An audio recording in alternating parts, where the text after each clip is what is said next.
Hello दोस्तों, मेरा नाम है हिमांशु राय और आज की इस वीडियो में हम ये पढ़ेंगे कि कैसे कन्वेक्स मिरर यानी उत्तल दर्पण में इमेज बनाते हैं।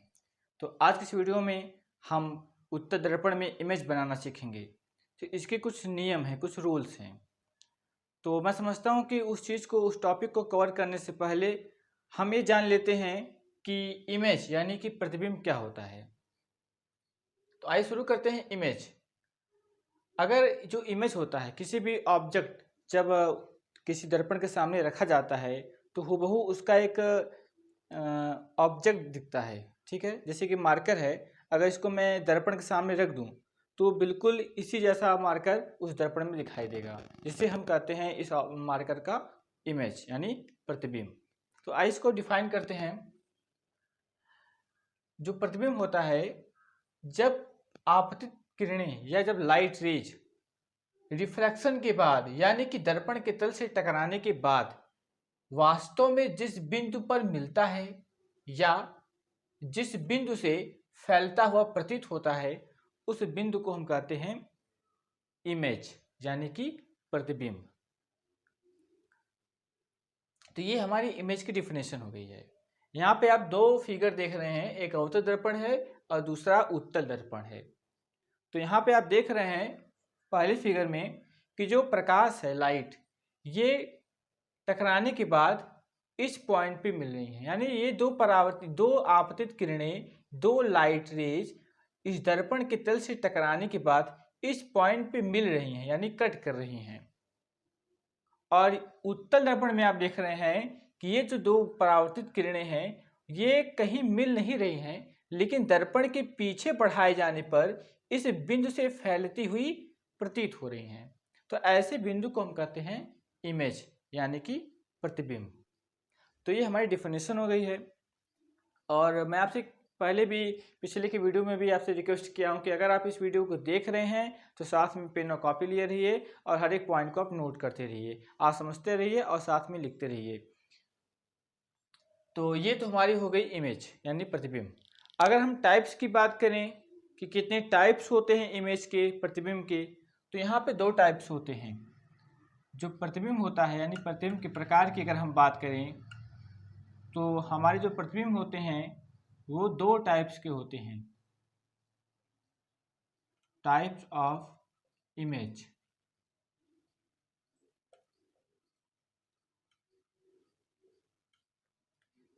पहला होता है वास्तविक प्रतिबिंब। वास्तविक प्रतिबिंब यानी कि रियल इमेज। और दूसरा होता है हमारा आभासी प्रतिबिंब। आभासी प्रतिबिंब यानी कि वर्चुअल इमेज।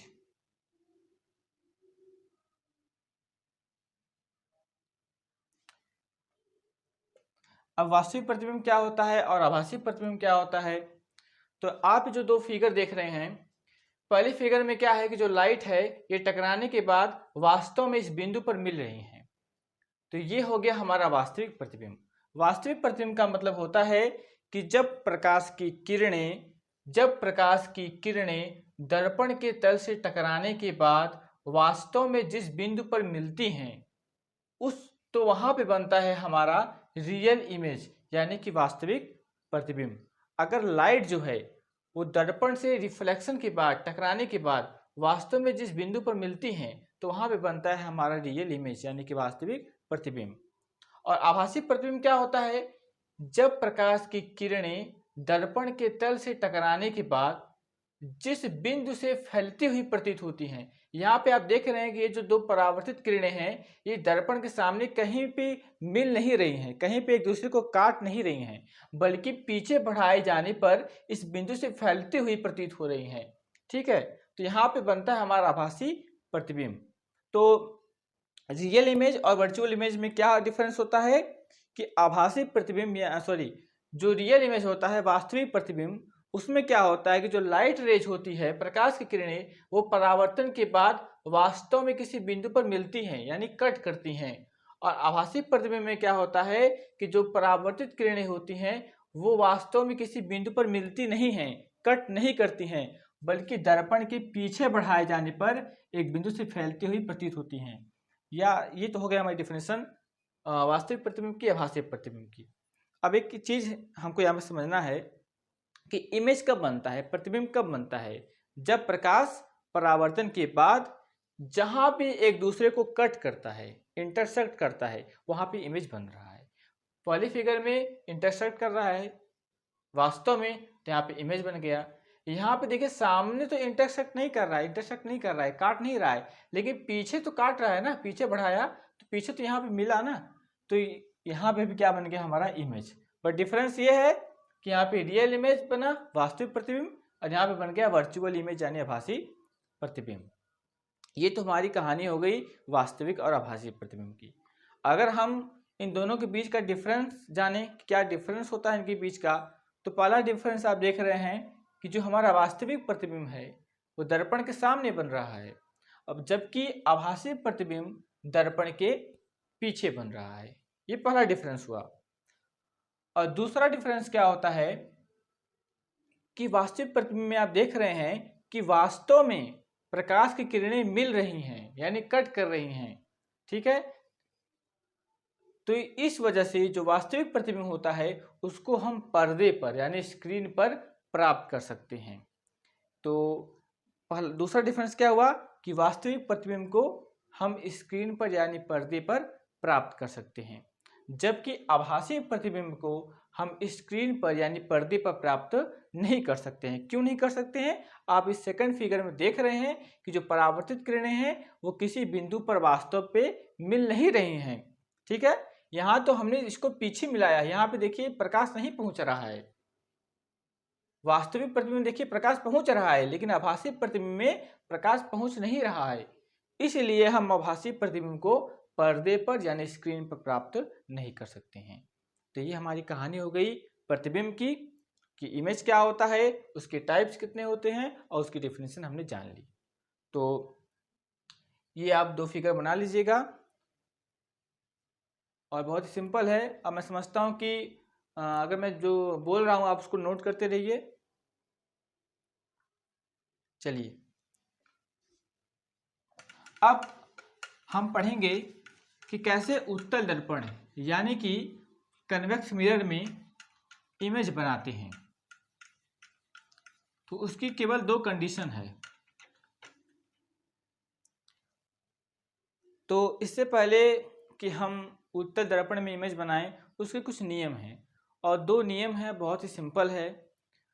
और उन दो नियमों को जानकर उसके बाद हम बनाएंगे उत्तल दर्पण में इमेज।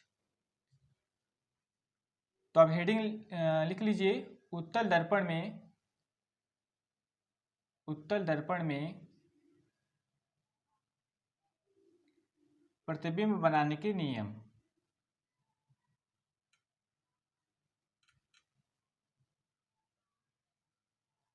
प्रतिबिंब बनाने के नियम।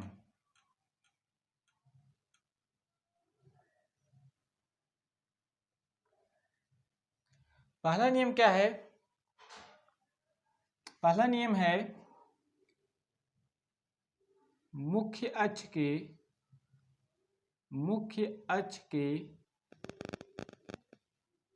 समांतर आने वाली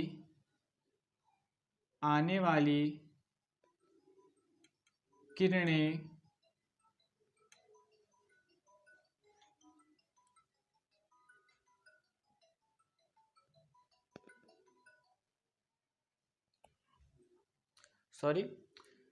हाँ, तो हम नियम पढ़ रहे हैं कि मुख्य अक्ष के समांतर आने वाली किरणें परावर्तन के बाद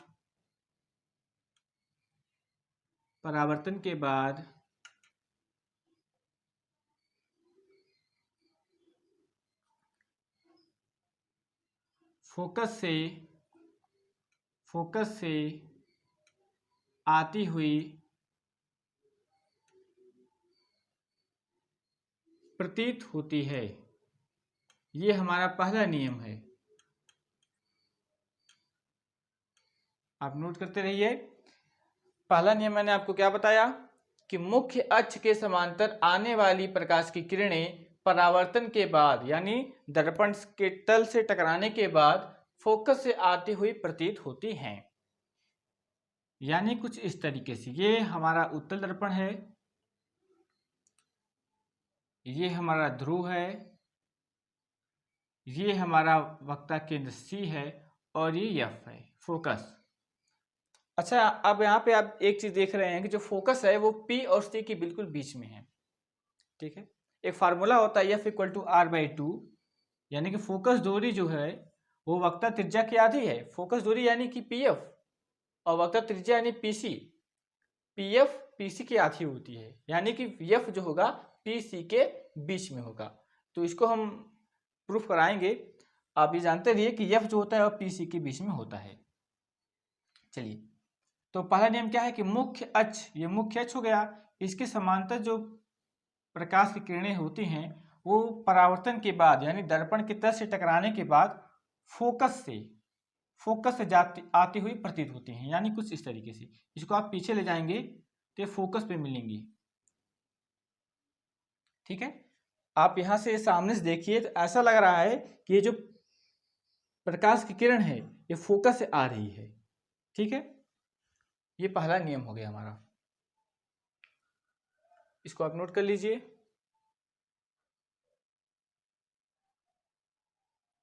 अच्छा, कैसे इसको हम बनाएंगे? जब इस चीज को आप स्केल से बनाइएगा, ठीक है, और जब इसको आप ये जो परावर्तित किरण है इसको आपको कुछ इस तरीके से परावर्तित करना है ताकि पीछे बढ़ाने पर ये फोकस पे मिले। हमें यहाँ पे एक इस चीज का नोट ध्यान करना है। ठीक है, यहाँ पे ध्यान देने वाली एक बात है कि जो परावर्तित किरण है इसको हमें कुछ इस तरीके से परावर्तित करना है ताकि पीछे बढ़ाने पर ये फोकस से मिले। तो आप स्केल से बनाइएगा, यहाँ पे आप स्केल रखिएगा कुछ इस तरीके से और यहाँ पे पहले इसको बना लीजिएगा, फिर नीचे की जो पीछे की चीज़ है उसको आप डॉट लाइन से फोकस से मिला दीजिएगा, तो कोई आपको मिस्टेक नहीं होगी। और आप इस चीज़ को स्केल से बनाइएगा। चलिए, ये तो हमारा पहला नियम हो गया। आते हैं दूसरे नियम पे।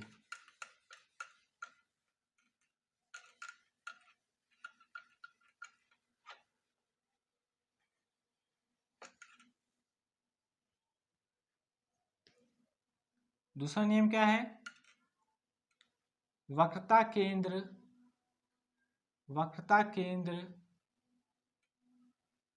की ओर आने वाली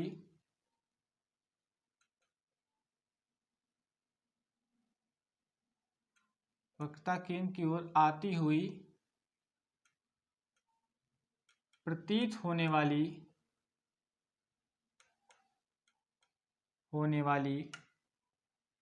प्रकाश की किरणें परावर्तन के बाद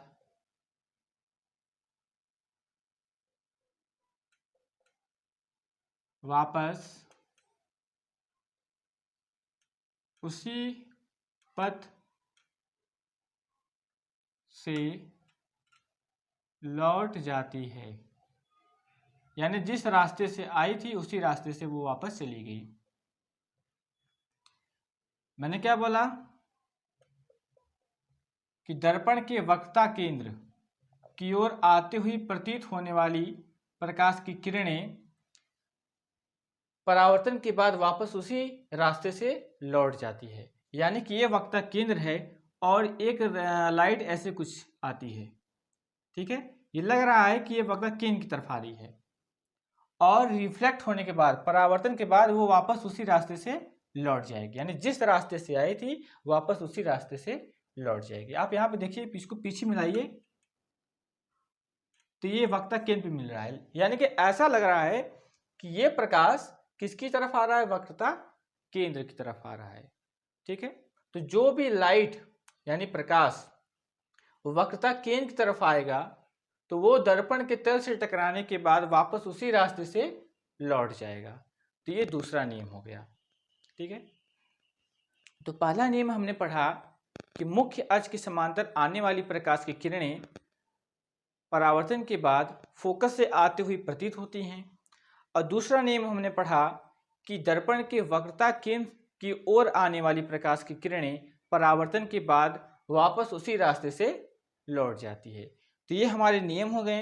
अब इन्हीं नियमों के आधार पर हम उत्तल दर्पण यानी कन्वेक्स मिरर में इमेज बनाएंगे।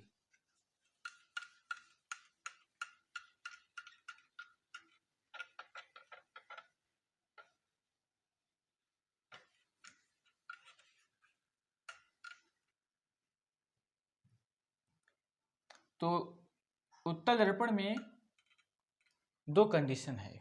पहली कंडीशन क्या है कि जब वस्तु अनंत पर है। जब वस्तु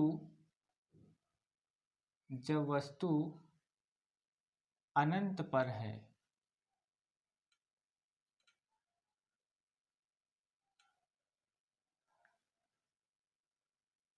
तो यहाँ पे जब वस्तु अनंत पर रखी जाती है उत्तल दर्पण के सामने, तो उसका इमेज कैसा बनता है।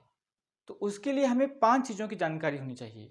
ठीक है, यानी कि हमको पहले उसकी प्रकृति जाननी है। इमेज बनाएंगे हम, इमेज बनाने के बाद हमें 5 चीज़ों की जानकारी देनी है। यानी उसका नेचर कैसा है, वो वास्तविक है कि आभासी है। उसका आकार बताना है कि वस्तु से छोटा है कि वस्तु से बड़ा है। उसकी पोजीशन बतानी है कि वो जो इमेज है वो कहाँ पे बन रहा है। उसकी प्रकृति, दूसरा स्थिति यानी कहाँ पे बन रहा है। तीसरा पॉइंट उसका विन्यास कैसा है, यानी सीधा है कि उल्टा है। नेक्स्ट पॉइंट है उसका आकार वस्तु से छोटा है कि बड़ा है। और ये तो हो गया, 4 चीज़ें हैं, प्रकृति, स्थिति, विन्यास और आकार। चलिए अच्छा, तो आइए बनाते हैं हम। ये हमारा हो गया उत्तल दर्पण, ये हमारा हो गया ध्रुव, ये हो गया फोकस ये हो गया, और ये हो गया वक्ता केंद्र सी। आप इस चीज़ को स्केल से बनाइएगा, तो अगर आप स्केल से बनाएंगे तो कोई मिस्टेक नहीं होगी और इमेज बिल्कुल सही पोजीशन पर बनेगा, उसमें कोई मिस्टेक नहीं होगा। और ऐसे हाथ से बनाएंगे, केवल बिना स्केल के बनाएंगे, तो आपका जो इमेज होगा वो सही जगह पे नहीं बनेगा। और यहाँ पे एक चीज़ और हमें ध्यान देना है कि जो फोकस है, हम जब फोकस बनाएंगे तो वो बिल्कुल P और C के बीच में होना चाहिए। अब वस्तु कहाँ पर रखी गई है, अनंत पर रखी गई है। जब वस्तु अनंत पर रखी जाती है तो अनंत से जो प्रकाश किरणें आती हैं वो मुख्य अक्ष के समांतर होती हैं। ठीक है, जब वस्तु अनंत पर रखी गई है तो अनंत से जो प्रकाश आएगा वो हमारे मुख्य अक्ष के क्या होगा, समांतर होगा, कुछ इस तरीके से। ठीक है, तो पहला नियम हमने पढ़ा है कि अगर मुख्य अक्ष के समांतर प्रकाश आएगा तो परावर्तन के बाद फोकस से आता हुआ प्रतीत होगा, यानी इसको पीछे बढ़ाएंगे तो ये फोकस मिलेगा। देखिए मैंने स्केल से नहीं बनाया है तो इसलिए थोड़ा सही नहीं बन रहा है, आप स्केल से बनाइएगा तो बिल्कुल सही बनेगा। और एक प्रकाश सिमिलरली मैं ऐसे आपतित करा रहा हूँ तो ये भी कुछ इस तरीके से परावर्तित होगा, यानी फोकस पीछे बढ़ाने पर फोकस मिलेगा। तो यहाँ पे देख रहे हैं कि परावर्तित किरणें कहाँ मिल रही हैं, दर्पण के पीछे मिल रही हैं। ठीक है, फोकस पर। तो यहाँ पे क्या बन जाएगा हमारा इमेज, यानी जब परावर्तित किरणें जहाँ पे एक दूसरे को कट करती हैं वहीं तो इमेज बनता है ना। तो आगे तो कहीं कट कर रही नहीं, मिल नहीं रही हैं, कहीं पीछे मिल रही हैं, कहाँ भी मिल रही है, फोकस पर। तो ये हमारा कैसा क्या बन गया, इमेज बन गया, प्रतिबिंब। अब हमें बताना है इसकी प्रकृति, यानी इसका नेचर कैसा है, यानी ये वास्तविक है कि आभासी है। तो देखिए जो प्रकाश की किरणें हैं वो वास्तव में मिल तो नहीं रही हैं, है कि नहीं, ये दर्पण के पीछे मिल रही हैं। यानी कैसा हमारा प्रतिबिंब बन गया, आभासी यानी वर्चुअल। पोजीशन देखिए कहाँ पे बन रहा है, फोकस पे बन रहा है, तो स्थिति क्या हो जाएगी, फोकस पर। विन्यास यानी सीधा एक उल्टा है, तो इसका जो विन्यास है वो सीधा है। अच्छा, अब यहाँ पे आपको एक कन्फ्यूजन होगा कि यहाँ पे तो दिख नहीं रहा है कि सीधा है। एक बात हमें नोट करना है कि अगर हमारा इमेज आभासी है तो वो सीधा होगा। अभी यहाँ पे क्लियर नहीं होगा, जब मैं इसकी दूसरी कंडीशन बताऊंगा तो ये बात क्लियर हो जाएगी कि जो इमेज यानी जो प्रतिबिंब आभासी होता है वो सीधा होता है और जो वास्तविक होता है वो उल्टा होता है। तो अभी इस कंडीशन में आपको मालूम नहीं हो रहा है क्योंकि ये जो हमारा इमेज बना है वो बिंदु के आकार का बना है। तो जो चीज़ पॉइंट में होती है तो वो सीधा उल्टा उसका क्या मतलब होता है। लेकिन जब नेक्स्ट कंडीशन पढ़ेंगे हम तो वहाँ पे ये बात क्लियर हो जाएगी कि अगर इमेज हमारा आभासी है तो उसका विन्यास कैसा होगा, सीधा होगा। तो अभी तक आप यही जानते रहिए कि अगर इमेज आभासी है तो उसका विन्यास कैसा होगा, सीधा होगा।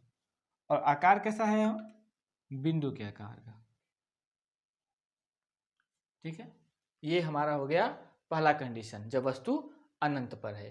तो कहाँ पर बनता है, फोकस पे बनता है, आभासी बनता है, सीधा बनता है और बिंदु के आकार का बनता है। तो आप इसको नोट कर लीजिए। इसके बाद एक ही दूसरी कंडीशन बची है जो कि अंतिम कंडीशन है। चलिए,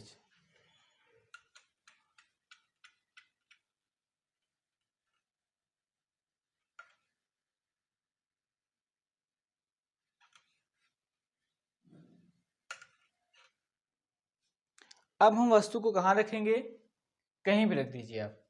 जब वस्तु दर्पण के सामने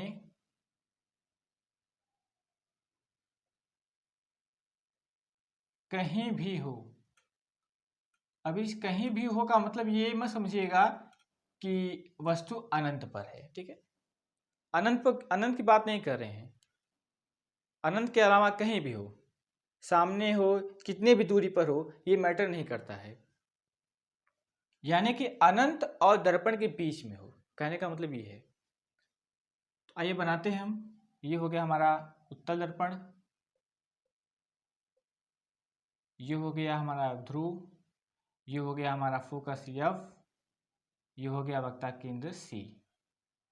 वस्तु को मान लेते हैं हम यहां पर रख देते हैं AB। अब एक प्रकाश हम मुख्य अक्ष के समांतर ले जाएंगे तो ये फोकस से जाता हुआ प्रतीत होगा। तो आप ऐसा कीजिए, पहले इसको से मिला दीजिए। अब यहां से ये परावर्तित होगा। ठीक है, और दूसरा प्रकाश हम वक्ता केंद्र की तरफ ले जाएंगे।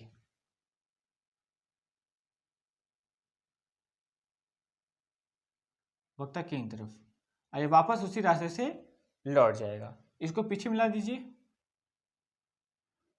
यहां आप देखिए दोनों कट कर रही हैं। यहाँ पे देखिए पहली जो प्रकाश है वो तो ऐसे चली गई और दूसरा जो है वो उसी रास्ते से वापस चला गया। अब इन दोनों को हमने पीछे मिलाया तो यहाँ पे ये दोनों एक दूसरे को काट रहे हैं, यानी यहाँ पे इमेज बनेगा A डैश B डैश। ये हो गया हमारा प्रतिबिंब। चलिए, तो प्रकृति कैसी है, आभासी है। ठीक है, ये दिख ही रहा है, आभासी यानी वर्चुअल। स्थिति यानी पोजीशन कहाँ पे बन रहा है, दर्पण के पीछे बन रहा है और P और F के बीच में, यानी ध्रुव और फोकस के बीच में बन रहा है। तो P व F के मध्य।